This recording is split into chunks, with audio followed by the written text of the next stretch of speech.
बड़ा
सुंदर पद है।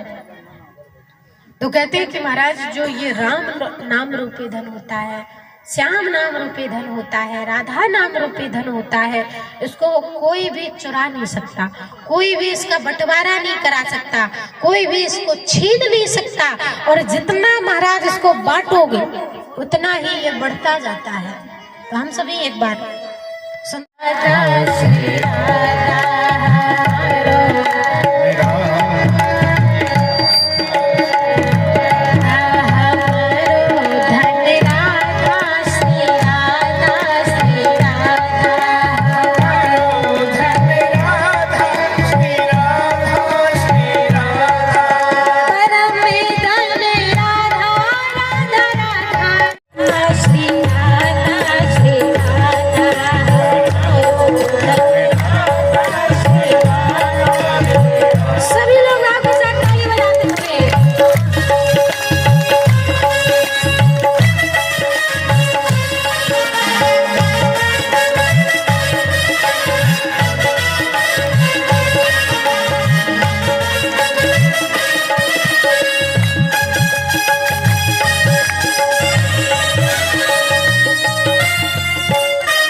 घर्षण हुए और जब वो राक्षसन के ऊपर अपने बल के प्रताप से अधिकार करेगा तो जाकर एक नाम होगा राम, लेकिन बल के प्रताप से जाकर पूरा नाम हो जाएगा बलराम। जाकर नाम से ही सारे राक्षस जाकर डरे। और वास्तव में महाराज कन्हैया का कोई नहीं डरता था। जब तक दाऊ दादा कन्हैया के साथ रहते थे तब तक तो सारे राक्षस भी डरते थे, सब डरते थे। और दाऊ दादा अलग हुए कन्हैया से, राक्षस को प्रकोप चालू है। मैया बोली अच्छा महाराज जाको नाम तो बलराम है, अब हमारे लाला को नाम रख दो। सोई जसोदा मैया कन्हैया को लेकर के बैठे गोद में, और जैसे ही कन्हैया छवि को निहारा गर्गाचार्य ने महाराज समाधि लग गई। अब तो 1 घंटा है गए, 2 घंटा है गए, 3 घंटा है गए, 4 घंटा है गए। अब बाबा तो समाधि नहीं टूटे। जसोदा मैया सोचने लगे कि एक लाला का नामकरण संस्कार तो बढ़िया से है गयो, अब तो बाबा ना हिलवे ना डुलवे, पता नहीं बाबा को का है गयो, कहीं मेरे घर में तो बाबा ने सरक लियो, हमें और एक कलंक लगा के चलो गयो। भगवान ने सोचा महाराज 5 घंटे है गए, अब तो नेत्र खोलने आए कि नामकरण संस्कार करने आए। तो कहते हैं कि महाराज जैसे कन्हैया बाबा की दाढ़ी के बाल पकड़ करके खींचते हैं, सोई गर्गाचार्य कहते हैं मैया सोच लिए तेरे लाला को नाम। यशोदा मैया बोली धन्य है महाराज, 5 घंटा का नाम सोच रहे। अच्छा जो दुष्टाचार हो गए तो 5 मिनट में नाम बता देवे, और तू तो 5 घंटा तक मेरे लाला को नाम ही सोच तो रह गई। चल भैया मैंने तो सोची कि तू मेरे घर में निपट गई हो और मुंह को लगा गई। गर्गाचार्य जी बोले नहीं भैया ऐसी कोई बात नहीं, तेरे लाला का नाम सोचने में थोड़ा समझ लगती है। भैया बोली थोड़े 5 घंटा बाद, 5 घंटा में तो का है ज्यादा। यशोदा मैया बोली ठीक है बाबा तो मेरे लाला को जल्दी से नाम बता दे। तो महाराज आज भगवान के नामकरण संस्कार करते हैं। गर्गाचार्य कहते हैं बहुनी सत्तानि नामानि रूपाणि चासुषते, कहते हैं कि वैसे तो तेरे लाला के इनके नाम अनेक अनुपा, इनके नाम बहुत है। कौ जन्म में जो वसुदेव को पुत्र भयो जैसे जाको नाम एक वासुदेव है। मैया बोले कि भैया कौ जन्म में है, तो जा जन्म में तो मेरे पुत्र है ना, और तुम मेरे पुत्र को नामकरण संस्कार करके आए हो, या वजह से मेरे लाला का नाम बताओ तो क्या है। जा जन्म बाबा बोले हाँ मैया तेरे लाला को नाम बताओ। और आज बाबा कहते हैं कि मैया तेरे लाला का जो गुण है वो नारायण के समान है, नारायण समूह गुण। मैया बोले कि नारायण के समान गुण को मतलब क्या है। बाबा बोले कि अनेक युगों में जाने अनेक अवतार लिए, तो जैसे एक अवतार जब नारायण को भी भयो, जाता एक नाम नारायण है। मैया बोली कि बाबा घुमा फिरा काय को रहे, अच्छे जाने कितने जन्मन की बात काय को बता रहे हो। तू तो मेरे लाला को नामकरण संस्कार कर भी आयो, मुझे बड़े गाँव कर भी आयो, मेरे लाला का नाम बता दो बाबा जल्दी से, नहीं तो पता नहीं गोपियन को पता लग जाएगी तो हमारे घर में बधाई नहीं लग जाएगी। प्रेम से बोलो। तो आज यहाँ पर गर्गाचार्य कहते हैं कि महाराज वैसे तो इनके अनेक नाम है, विष्णु सहस्र नाम, गोपाल सहस्र नाम, हजारों नाम है, लेकिन जा जन्म में जाको नाम है कृष्ण। मैया बोली जब 60 वर्ष की उम्र में कृष्ण तो कहना पागा, लेकिन ठीक है बाबा तुमने नाम रखो है तो एक बार और बता दे कृष्ण को मतलब क्या है। गर्गाचार्य कहते हैं कृष्ण को मतलब हो गए कर सत्य कृष्ण, जाके दर्शन मात्र से व्यक्ति के जो चित्त को चुरा ले, और यदि जाकर दर्शन करूँ नहीं कियो तो वो अपने मन को जय को देखे चलो जागा, या धोखे से जा को देख लियो तो भी मन को खींच के अपनी ओर लगा लेंगे। आकर्षण ही जाकर नाम है। और वास्तव में महाराज का स्वरूप ही इतना अच्छा है, जो भी देखता है वो इनका ही होकर के रह जाता है। मैया ठीक है बाबा, मैंने नाम संस्कार का कर दियो, अब बता मेरे लाला पढ़े देखो कि नहीं पढ़े लगो गैया जरा दे लगे। बोले नहीं मैया, समय आएगा तब पढ़ेगा, वैसे दुनिया नहीं होते तुझे साटी बनी हो। भगवान बोले कोई चिंता नहीं, कोई चिंता हम सिखाएंगे चोरी कैसे करी जाए। सारे ग्वाल तैयार हो गए। बोले लाला कैसे सिखाएगा, कैसे चोरी करी जाए। सोई महाराज भगवान ने एक टोली बनाई और टोली का नाम रखा बाल गोपाल चौर विद्या प्रचार मंडल, और बाबा अध्यक्ष स्वयं बन गए। प्रेम से बोलो महाराज के लाला ने टोल रही। अब कल को दिन परसों के दिन दो दिन बाद सबको चोरी सिखा रहे हैं। सबसे पहले एक सखी के घर में लेके गए। भगवान कहते हैं देख सबसे अच्छे से देख लियो कैसे चोरी करी जाता। और दबे पाँव गए महाराज और जा के देखते हैं कि एक मटकी में बढ़िया ताजा माखन निकाल कर सखी रख करके बिलो करके गई है, जमुना जी ने पाई। तो दबे पाँव गए महाराज, मटकी को उठायो, सारे ग्वाल वालों को माखन खिलाया और सबको खिलाने के बाद स्वयं माखन खायो, मटकी फोड़ के चले आए। भगवान ने कहा आप चोरी करके आयो, जब चोरी करके जाओ तो धीरे धीरे पामा से जाओ। वाला बोले हाँ लाला अब समझ में आ गई तेरी बात। और महाराज नित्य प्रतिदिन का ये काम हो गया। वो सारी गोपिकाएं आओ गोपाल माखन का भोग लगाओ नंदलाल। आज मेरे आप लोग गाइए, बजाओ जोर से गाइए। आओ गोपाल माखन का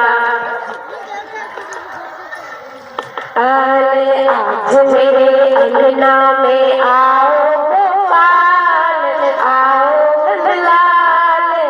दर्शन की प्यासी गुजरिया आज मेरे।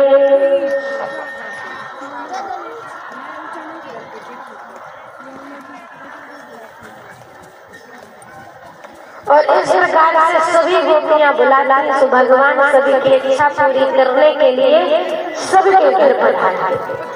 लेकिन भगवान की सूरत को निहारने के लिए गोपियां कोई ना कोई बहाना ढूंढती रह गई।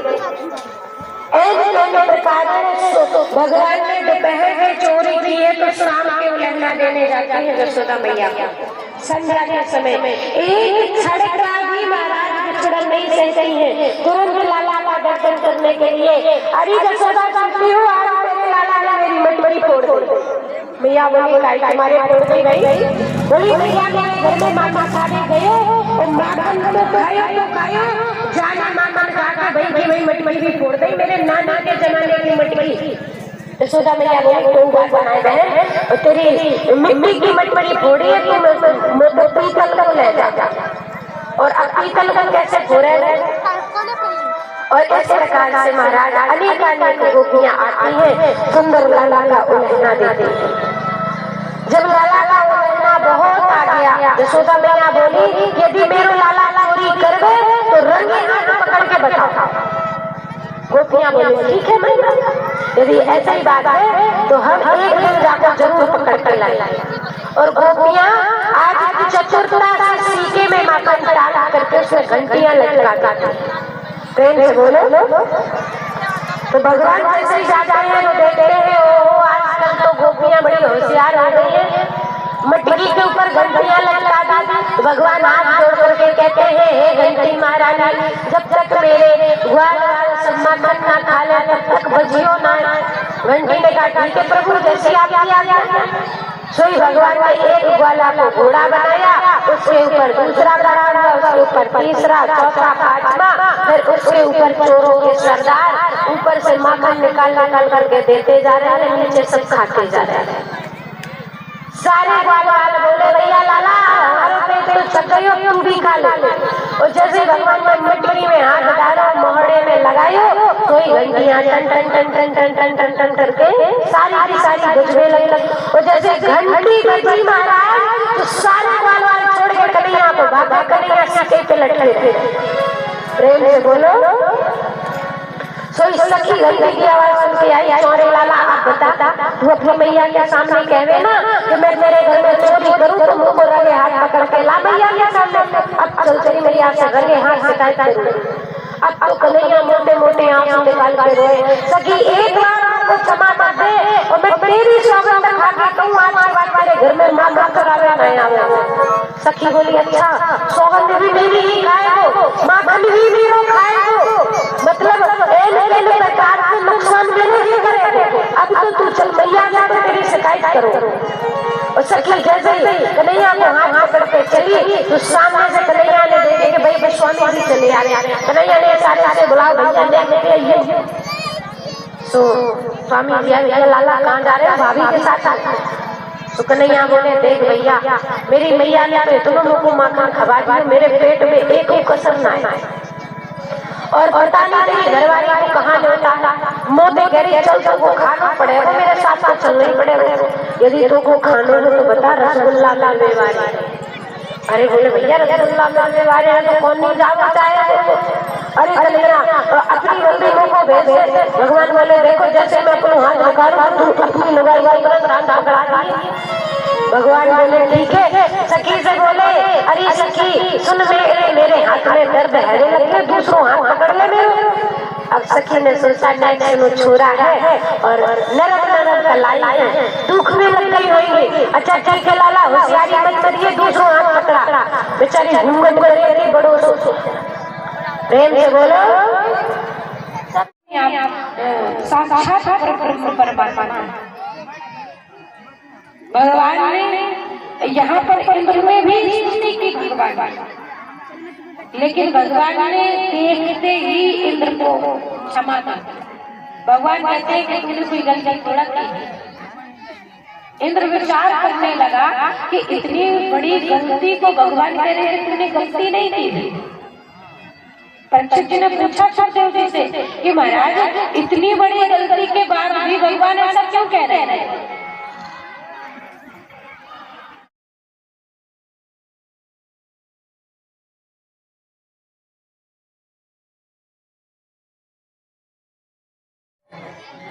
बोलिए गोविंद भगवान की जय हो।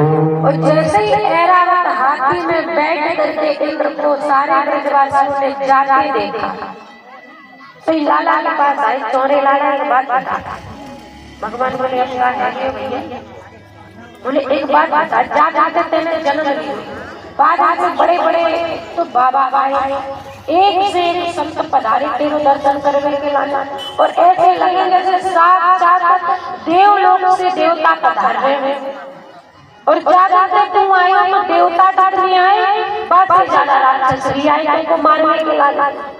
लेकिन लाला तेरे अंदर पता नहीं कौन कौन चमत्कार है कि तूने सारे राक्षसों को भी ठिकाने लगा दिया।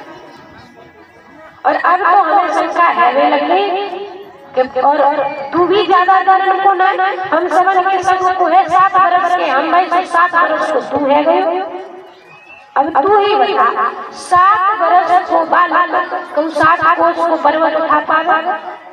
भगवान बोले अरे बाल वालों दिखा बात कर रहे हो तुम सब। ब्रजवासी बोले देख लाला यदि तू भगवान होए तो हमें बता दे। भगवान बोले क्या करो? ब्रजवासी बोले हमें सुना जानो भगवान हो तो बता दे, और यदि भगवान होएगो तो बस एक इच्छा है हमारी। भगवान बोले कि हम भगवान है कि नहीं ये बात नहीं को छोड़ दो, ये बताओ तुम्हारी इच्छा क्या है? वाल बोले नहीं पहले तो तू बता भगवान है कि नहीं। यदि भगवान ना है तो फिर तूने जो 7 कोस को पर्वत कैसे उठाई? बता तुमने 7 कोस को पर्वत चिंगरिया में उतारा। दूसरों बोलो अरे चिंगरिया में ना, चिंगरिया के नख में ही रारा कर रखे। भगवान बोले कि अच्छा जी जानना चाहा। बोले बिल्कुल जानवर चाहे भाई, जब हम समझने तोते आराम करवे की जिद करी और जैसे तूने चुंगनियां लेके हटाई तो हमारी सब लाठी डंडा सारे चटाचट करके टूट गए। अब तू बता, हम तो सब के सब कोई समझ में साथ देते कि भैया हम समझ वही ताकत से जो तेरे देवता टिक्कू है, लेकिन जब तूने चुंगनियां हटाई तब पता चलो कि जो देवता तेरी चुंगनी में टिक्कू है। भगवान बोले साची साची बताओ, ब्रजवासी बोले और झूठी झूठी पूछे। भगवान कहते हैं बताऊं मैं, जो माँ मानव सबन में चुरा चुरा के खाए हो ना सखेल के घर में, वही कोई चमत्कार है। ब्रजवासी बोले अच्छा तो सारा चमत्कार तेरे अंदर घुसो, हम उन्हें तो खाओ वही मांगल जो तूने खाओ। भगवान बोले एक बात बताऊं, वो बताई है मैंने तुम समझते। भगवान बोले कौन सी बात छुपा के रखी बताओ भाई। भगवान ब्रजवासियों को समझा रहे हैं। भगवान ने सोचा कि यदि ब्रजवासियों ने हमें भगवान मान लियो तो बढ़िया ले जाएंगे, वो अलवारी में बैठाएंगे, 4 चिनौली को भोग लगाएंगे, अगरबत्ती को धुआं सुखाएंगे और पर्दा लगा देंगे तो भगवान बैठेंगे। सारा माखन, सारे मेवा मिष्ठान, सारे भोग सबके सब धरे के धरे रह जाएंगे। तो आज भगवान कहते हैं कि देखो भाई मैं साची साची बता रहा हूँ। बोले हम ब्रजवासी बोले हाँ जल्दी बता क्या बात। भगवान कहते हैं कछु माखन को बल बढ़ो, कछु गोपन करी सहाय, और राधा रानी जी की कृपा से मैंने गिरवर लियो था। भगवान बोले कछु माखन को बल बढ़े तो समझ में आई, लेकिन तेरे अंदर तक वो बल कैसे बढ़ गए। हम सबन में भी तो खाओ, हम सबन में तो बल भर चाहिए। भगवान बोले बाकी पीछे एक मंत्र है। जब हम सबन ने गिरिराज जी को ध्यान किया ना कि गिरिराज शरण प्रभु तेरे शरण, तो मेरे देवता ने आगे मेरे कान में एक मंत्र दिया कि जैसे ही सारे ब्रजवासी गिरिराज जी को उठवावे तो तुम जब मंत्र को जाप करियो तो सारे ब्रजवासी की ताकत में आ जाएगी, और जब सारी ताकत में आ जाएगी तो तू अकेले गिरिराज जी उठा ले। कछु को कछु तुम सबन ने उठाने में सहायता करी और राधा रानी जी की कृपा से मैंने गिरवर उठाया। कहते हैं कि जो राधा रानी है, जो सारे जगत का आधार है, उनकी कृपा भी तो हम सबन को प्राप्त है। और जैसे तुम सबन ने उठाया मैंने मंत्र जपो तो तुम सबन की ताकत मुंह में आ गई और मैंने अकेले गिरिराज जी उठा लिया। ब्रजवासी बोले दारी के तब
वृंदावन जावे का मौका मिले तो कौन कौन जावे चाहे? हाथ उठा। कौन कौन जाएगा? हाथ उठा। बस इतने ही लोग। और सब लोग वृंदावन हो आया है और सब लोग घूम के आए हैं वृंदावन। अच्छा कितने लोग घूम करके आए हैं वो हाथ उठाना। प्रेम से बोलो। तो सब लोग जाना चाहते हैं वृंदावन। हाँ तो सब लोग ताली बजाते हुए बोलेंगे, अरे उड़े उड़े फूल मेरे नैनन से आए, उड़े उड़े फूल मेरे नैनन से आए, नैनन से आगे मेरे कलकल से आए, मेरी तरस गई है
जब ज्यादा कोई उड़ने लगता है प्रेम से बोलो।